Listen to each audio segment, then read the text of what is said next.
Ассалаумағалейкум достар, бұл оқу керек жобасы. Жоба туралы қысқаша айтып кетейік. Біз белгілі бір қонақпен бір кітапты талқылап, талдап, соны сіздерге айтатын боламыз. Ал сіздер бұл кітапты болашақта оқисыздар ма, оқымайсыздар ма, өздеріңіз білесіздер. Жалпы адамдар кітап көп оқысын деген мақсатта бұл жобаны істеп жатырмыз. Бәрекелді. Иә, Асхат, өте дұрыс айтасың. Және бүгін бізде қонақта біздің досымыз Есентай, қошеметтеріңіз.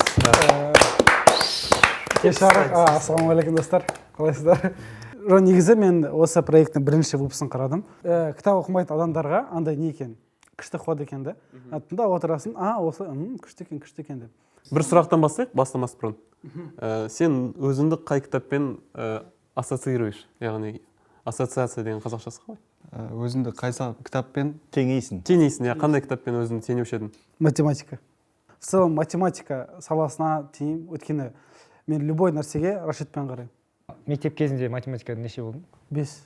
Шын ба? Иә. Давай, вот просто 28 көбейту 53. 1648. Тексере алмайсың ғой, жарайды. Сахид, сен өзіңді қандай кітаппен теңейсің? Мен де математика. Полный нольмін деп. Білмеймін қандай кітап. Полныйың белгіленді, бірақ 0.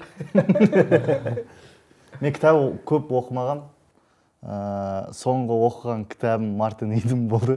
Сол персонажбен өзім негізі қатты теңеймін негізі. Өзіме жақын болды сол персонаж. Қандай персонаж? Джек Лондонның Мартин Иден деген. Бұйырса ол туралы да шығады, бізде шығарылды. Или шығып қойды. Или шығып қойды. Соны көрсем болады. Жібереміз саған ссылкасын. Тілеген қай кітаппен? Ботагөз емес только? Валиология деп шай жерсің. Білмеймін, мен вообще әлі ботагөзді оқып отырмын. Әлі ботагөзбен тұрып, ботагөзбен жатып жүрмін. Ботагөз жасып қойдым. Мен негізі андай адамдармен сөйлесуім қиын ғой. Жалпы өмірде қызбен болсын. Не деп отырсың? Сол үшін мен Не айтып отырсың? Сол үшін Ларри Кингтің «Как разговаривать с кем угодно, когда угодно, где угодно» дейді кітаппен ассоциируется. Мен өзімді қай кітаппен теңеймін білмеймін, но мен хочу болашақта өзімді «Кемел адам» деген кітаппен теңеуге. Ол Қайрат Жолдыбайұлының кітабы «Кемел адам». Ол в целом біздің дініміз бойынша, біздің Абай, Мұхтар, солардың лайфхактары бойынша кәдімгідей жазылған кітап бар. Мен соны оқып жатырмын қазір. И сол арқылы біз кемелдене аламыз, яғни дами аламыз сол кітаппен. Бұл бастайық енді өзің әкелген кітабын туралы айтып берсең, и бастайық. Осы кітапты негізі көбісі білет сияқты, көбісі оқыған сияқты бегуші сөйлеп отырмын. Бірақ мен оқыған жоқпын. Мен осы кітапты мен екеуін сатып алдым. Өтірік айта алмаймын. Біреуін мен емес, Асхат сатып алдым. Мен уақытым болған жоқ, Асхатқа айттым. Асхат, брат, ала салшы осы кітапты деп. Осы кітапты мен өзім осы конкурс болады бізде, соған бергім келеді. Бірақ та шынымен мен бір күні осы кітапты оқимын, обязательно бітіремін. Сол ұтқан адаммен бірге оқып, бірге осы кітапты бітірейік, сосын талқылаймыз. Арнайы выпуск. Арнайы выпуск болады. Сол ұтылған адамды шақырып, прям екеуміз осы талқыласа болады. Прикольно. Но бірақ қазір мен андай талқылаған, мен өмірімде жалпы осыған дейін оқыған бір-ақ кітабым бар, «Алхимик» деген. Пауло Коэльо. Иә. Сол мужиктікі. В целом осы кітап пастух туралы. Сантьяго дейтін, Испания тұрады.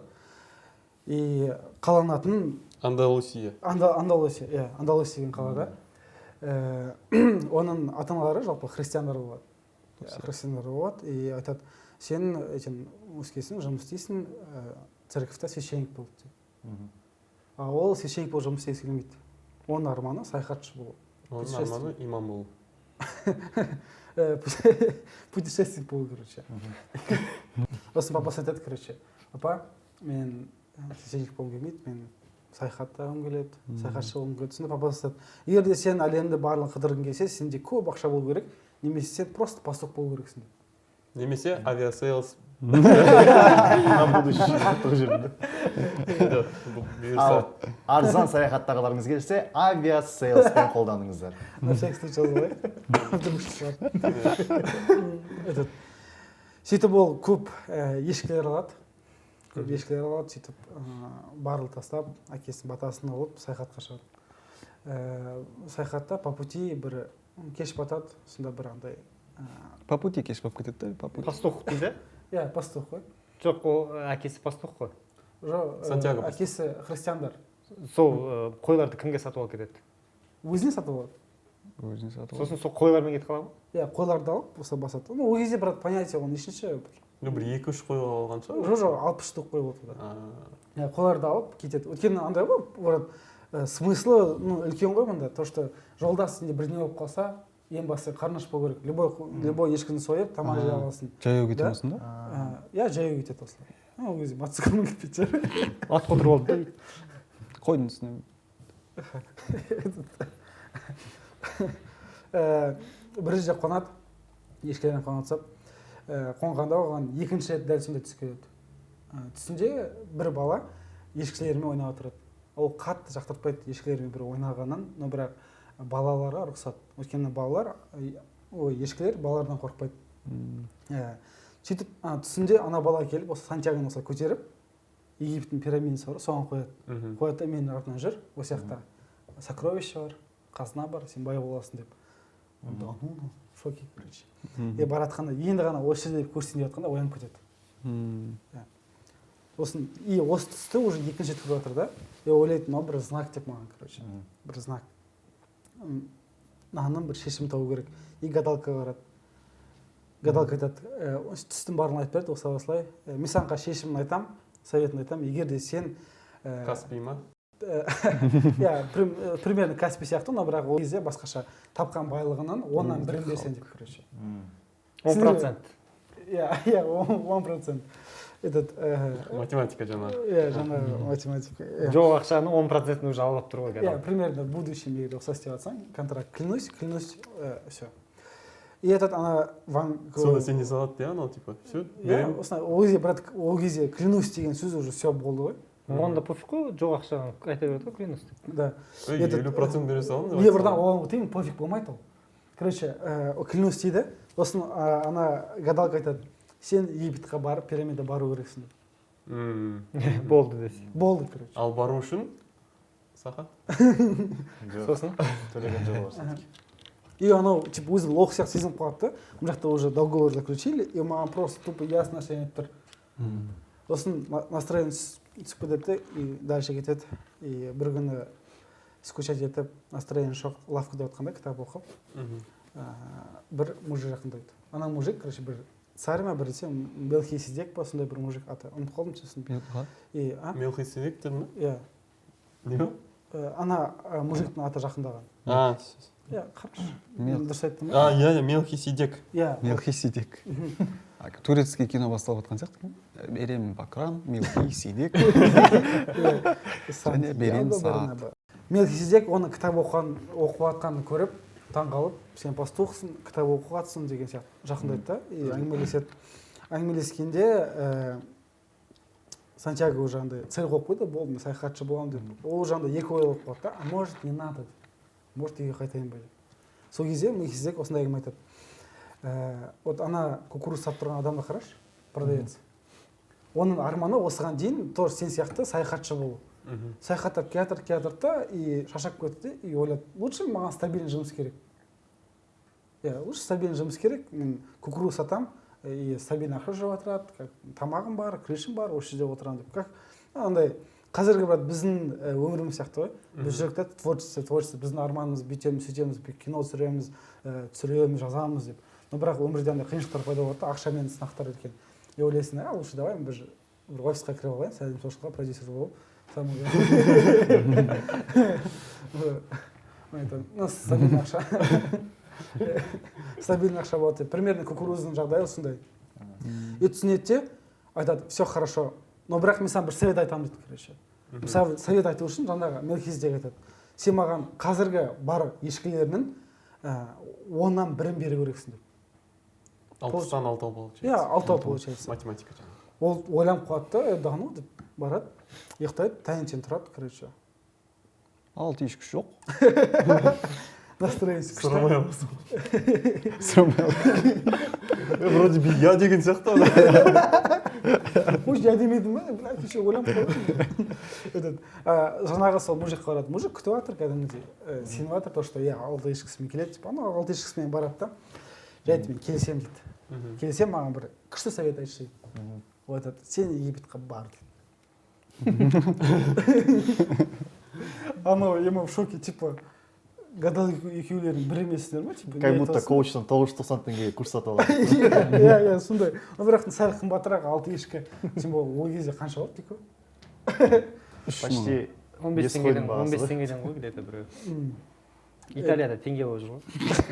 Италияда біздікі. Ол кезде теңге тұғын. И тоже Сантьяго в шоке болады типа что за фигня деп короче лохпын ба деп өзін ойлап қалады. Сантьяго ой жаңағы Мелхизедек айтады короче жоқ менде плюс бонус бар дейді да оған 2 тас береді біреу ақ біреу қара урим турим дейтін.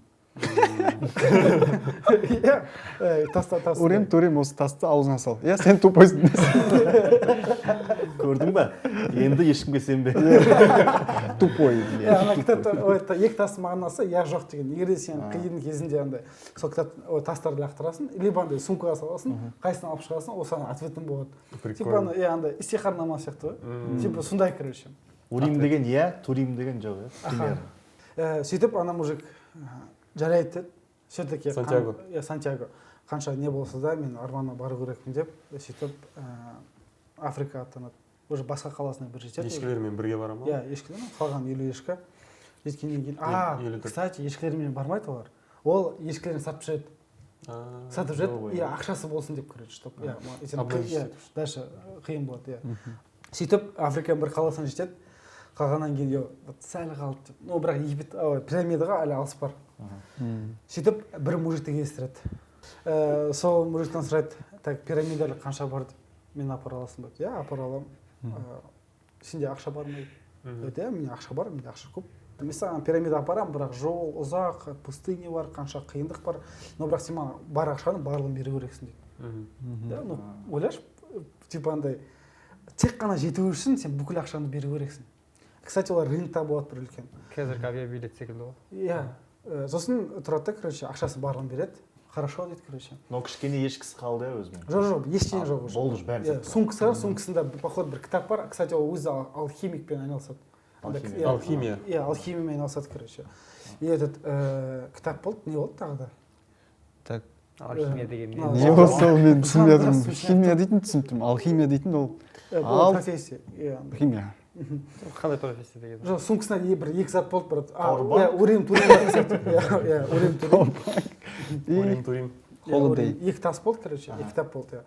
И потом, все, давай же келіседі, давай мазя ақшаны береді, кетіп бара жатқанда рынокта, короче, бір уақытта қараса жоқ ана. И түсінеді то, что оны алдап кеткен. И ойлайды, ё-моё, бүгін ғана, типа, да, бір күн бұрын мен қанша қойым болды, қанша ақшам болды да, состояние нормально болды, в принципе, өзім елінде болды. Қазір мен өзім арманына жетсем деп, почти барлығын айырып қалдым. Қазір мен бұл жерде ешкім танымаймын, менде ешкім жоқ дейді. Настроение жоқ, қатты түседі.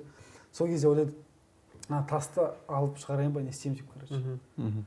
Мелхизедек оған айтқан, егер де сен шешімді өзің қабылдай алмаған кезде, сол кезде тасты аласың, и шешім қарайсың деп. Сосын ойлайды, тастың көмегіне жығылмайды, өзі айтады, все, мен до конца барамын. Бірақ қазір ұйықтаймын. Қазір сәл демалмай. Ұйықтай береді екен. Кеш батады, ұйықтайды, таңертең тұрады, уже рынокта адам көп, толы. И бақытты оянады. Бақытты оянады, то, что жарайды мен ақшам болмасын, ештеңе болмасын, но мен өзім арманына келе жатырмын. Ана кукурузин сияқты тұрған жоқпын әлі бір жерде. Мен қазір бір жерде жүрмін, культура басқа, адамдар басқа, вау, прикольно. И бір мужикті көреді, товарлармен келеді, ол да андай, ха-ха-ха, доброе утро, сәр, осылай. Басты прикид дейді. Иә, андай, кішкене, типа андай, товарлар. Американский. Иә, мужик тауысады. Кофе. Иә, кофемен, иә, допустим. Кетқаннан кейін, көмектесейін сізге, барып көмектеседі оған, екеуі общение істейді, жоқ қалайсың, осылай. Осы, давай мен саған көмектесемін, сен маған тамақ бересің. Мыналар уже Африкада, ол жақ кішкене более мұсылман секілді. Ол айтады, Құранда жазылған қарныш адамға тамақ беру керексің деп. Да, конечно, маған беремін, көмектеседі. Ол айтады, давай, хрустальмен айналысады, сол лавкасы бар, хрусталь сатады, короче. Хрусталь. Ыдыстар разные. Маманка. Ол айтады, давайте, аға, лучше, адам келеді, алмайды.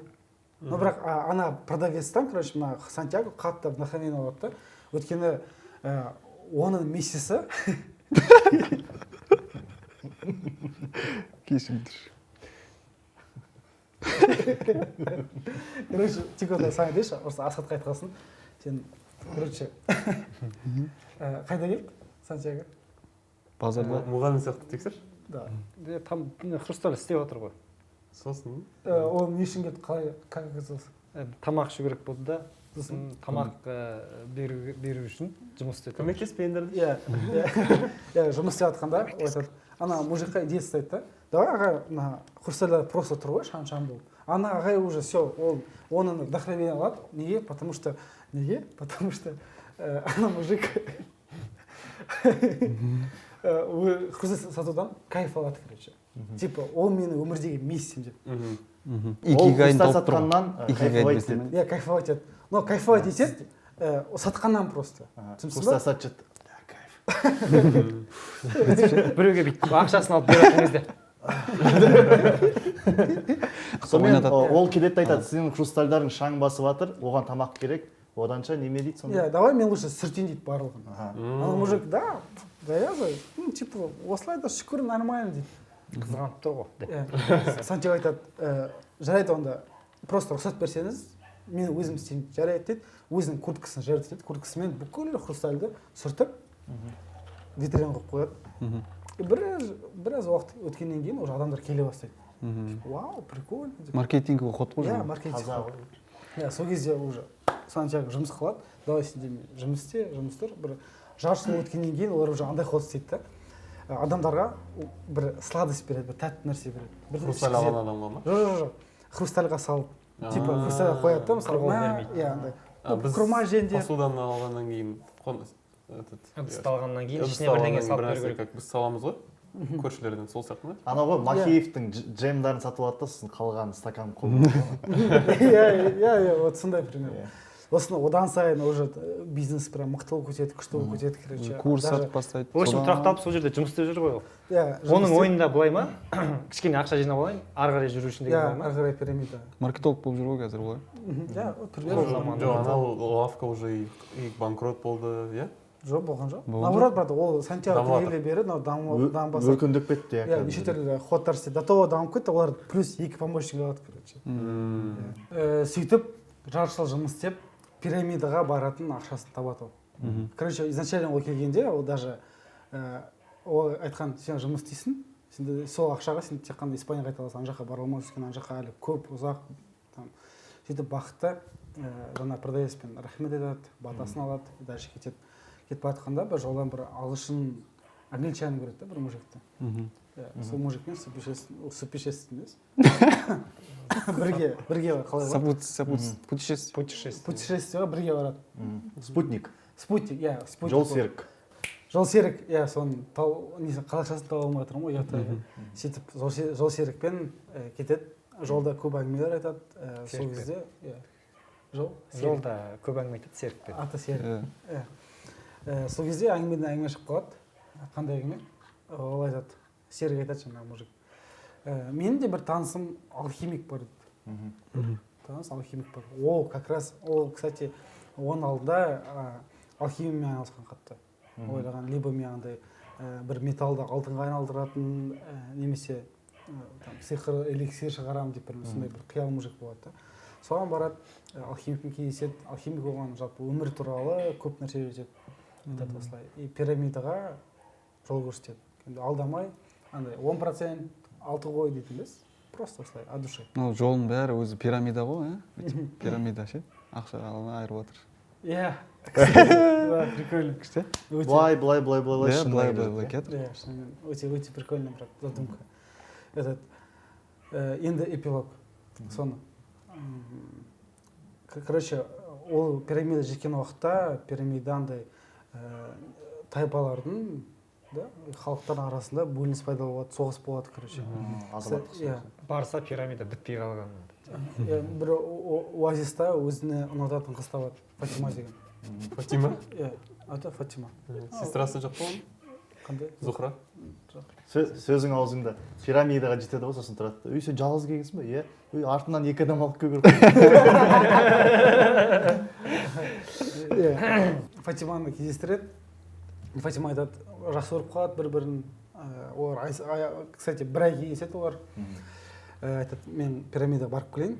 өзімнің арманыма қол жеткізіп потом келемін сені алып кетемін бірге деп. Сол пирамидаға барғанда жаңа айттым соғыс болып жатыр деп, сол кезде барса анда бір воиндар кездеседі оған. Жауынгерлер. Иә, жауынгерлер кездестірді. Не істеп жүрсің сен? Да, мен өзімнің арманыма келдім, и күледі. Барлық что за фигня, что за бред деген сияқты. Біз мына жерде туалетке отырып жүрміз дейді. Иә. Что за фигня, что за бред, айтады. Ол бред емес, просто мен түс көрдім. Жаңағы айтқан түс. Пирамида, мен қазынам бар деп. Сосын воиннан біреу айтады. Олай болса мен де шынымен түс көрдім дейді. Жаңа қалай еді? Қаласының аты. Андалусия. Андалусия, Иә. Испания. Вот сен Андалусияда бір неде, андай церковьта, короче, қазына бар еді астында. Ойланып қалады, прикольно деп, короче. Сөйтіп қайтып үйге қайтады, Фатиманы алады да барады. И церковьта барса, короче, бля, церковь емес. Сонда пирамидаға жетпей. Жоқ, церковь емес. Короче, жаңа мен айттым, бір жерде қонды деп, ең басында. Ол, короче, бір андай здание сияқты да. Ол соны айтады, короче. Мен атын ұмытып қалдым, қалай екенін. Ол соның астында деп, короче. Ол барады, өзінің қонған астын жетіп қазып қараса, қазады, шынымен алдын табады, короче. Иә. Өзінің ісін. Значит, Иә. Сөйтіп, получается, өзінің арманы орындады, ол байыды, и өзінің сүйікті қызын Фатиманы тапты. Бүкіл арманы жетті осында, типа, андай саяхаттың арқасында. Вот осындай история алхимия дейтін кітапта. Прикольно. өте күшті екен. Ну, короче, андай кім не түсінді осыны, мысалы, қазір құрметті көрермендер сіздер жазып кеттіңдер ойларында, и сіздер біздер Өзіміздің ойымызды, впечатлениямызды, иә? Сахид? Впечатление. Андай болды ғой. Сонда ол арманы басқа бір жақта деді да, бірақ оның арманы сол шыққан жерінде болды деп ойладым бір жағынан. Сондай ол не үшін анам бәрін жасады деп, иә? Сондай ойға келдім, бірақ ол жолда Фатиманы тапты, жолда біраз нәрсеге үйренді, алданбауға, там хрустальстатынмен біраз жұмыс жасады, біраз нәрсе үйренді. И менің ойымша арманың сенің армандаған жеріңдегі қазынаға жетуің, жетпеуің ол бір Құдай біледі. Ең бастысы ол әрекет жасады да арманына. Сол әрекет жасау арқылы жолда ол біраз нәрсеге үйренді, өзінің ғашығын тапты, сол сияқты нәрсе. Сен армандаған нәрсең, сен білмейсің ол қайдан табатынын, бақытыңды қайдан табатынын. Баяғыда мультфильм бар еді ғой.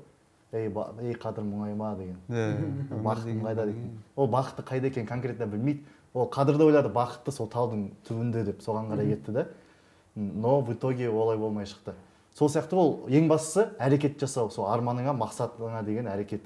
Әрекет жасайсың, сен жолдан біраз нәрсе үйренесің, бақытыңды әйтеуір табасың. Ең бастысы әрекет жаса деген сияқты ойладым. Мен де сөйтіп ойлап тұрмын. Тағы оқысам кітапты, басқа бір мағыналарын табуым мүмкін. Тілеген деп. Қандай впечатление? Мен ба? Мен всегда айтамын ғой, коммуникация деген бірінші орында. Кез келген жетістіктің кілті коммуникацияда. Адаммен сөйлесе алу. Мысалға, ол өзінің жолында неше түрлі адамдармен кездесті, қиыншылықтарды өтті, сөйлесе бастады, адамның тілін табу, тағы да барлығын. И соның арқасында ол жетістікке жетіп отыр да. Адамдармен сөйлесудің арқасында ғана. Ол мысалы келатып, өзі іздеп жүріп, жанынан бір жерді қазған жоқ, ол адаммен сөйлесіп, одан ақпаратты алу арқылы жетістікке жетіп отыр да. Сондай, соңына келгенде адаммен ақпарат алмасудың арқасында деп ойлаймын. Мен тоже примерно ұқсас. Бір орында тұрмау керек, әрекет ету керек, адамдармен араласу керек, сол кезде сен өзінің мақсатына жете аласың деген сияқты. Ол ойлады ғой, мен бүкіл байлықты Сен не ойлайсың? қазына деп ше, қазынаға. Бірақ ол үшін ең мықты байлық ол соған бара жатқан жолдағы опыт та ол. Өмірлік, иә. Адамдармен араласу, қателіктен үйрену, берілмеу дейтін бәріне өтіп, ол солда негізі алтын. Қызын тапты. Қазына сода болып тұр. Қазына сода болып тұр ғой, мәселе сода. Мысалы, маған өзіме түртіп алған бір посылдар. Бірінші, ол рисковать ету. Иә. Бірінші рисковать ету. Егер де сен бір нәрсе істегің келсе, прям, егер сен қатты қаласаң, ол сенде болады. Тәуекел. Иә, тәуекел жасау. Мысалы, бір нәрсе қатты қалау керек. Көбісі бар ғой, көп адамдар оның қатты қалау деген түсінбейді, короче. Значит, сол нәрсемен ауру.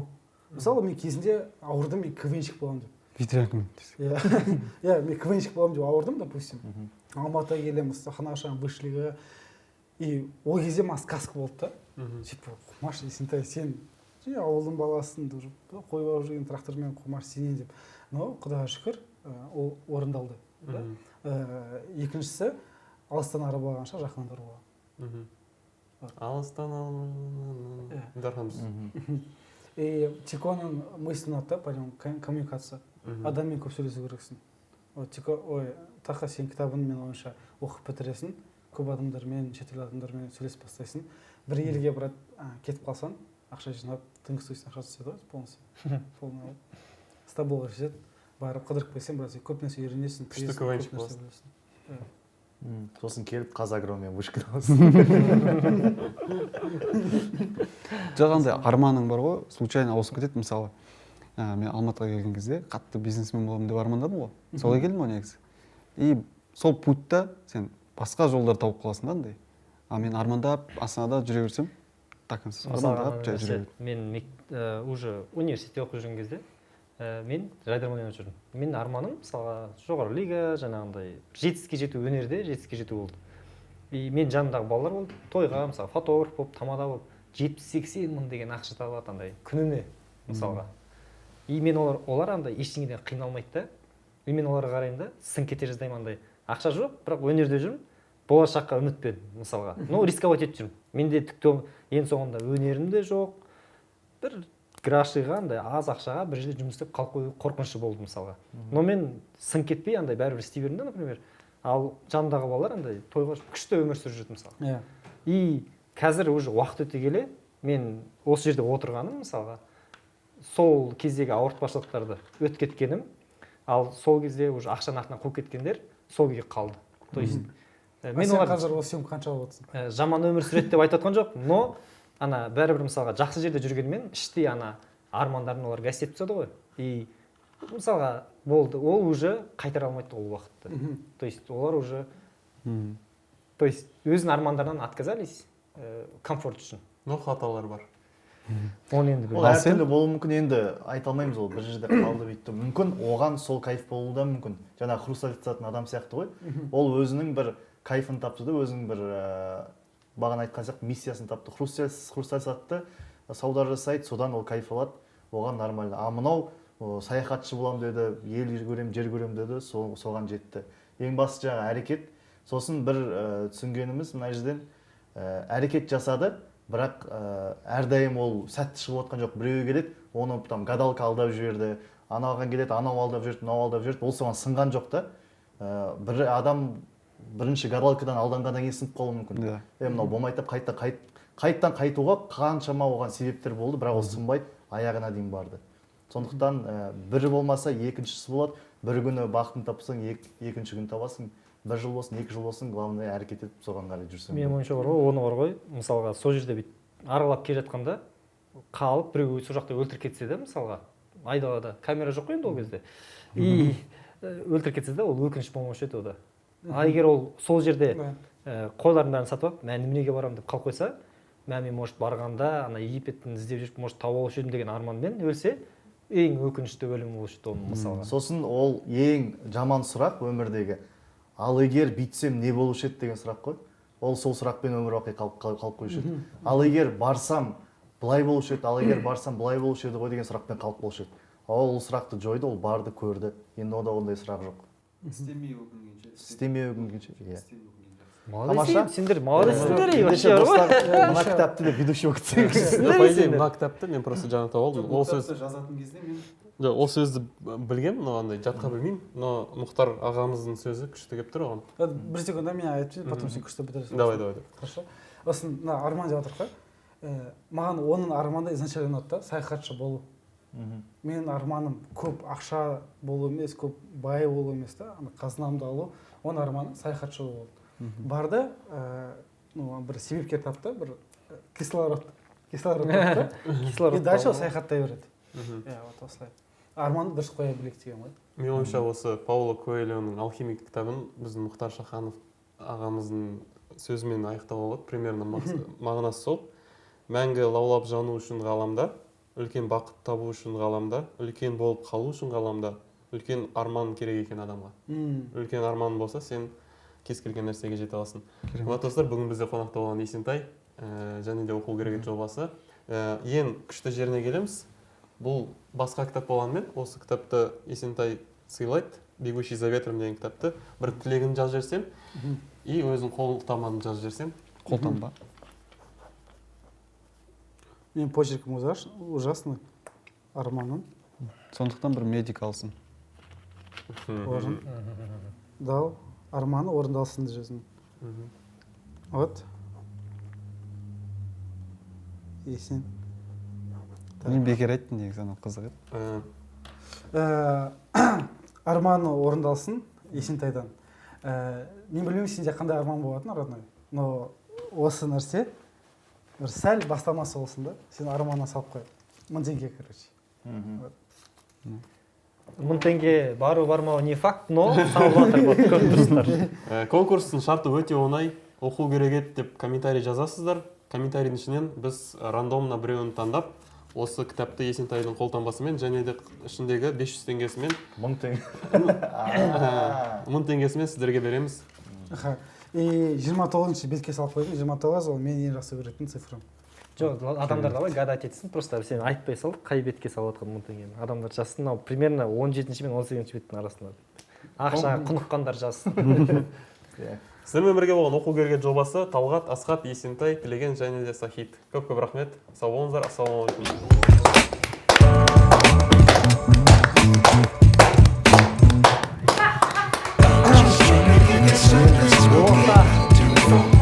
Ассалаумағалейкум.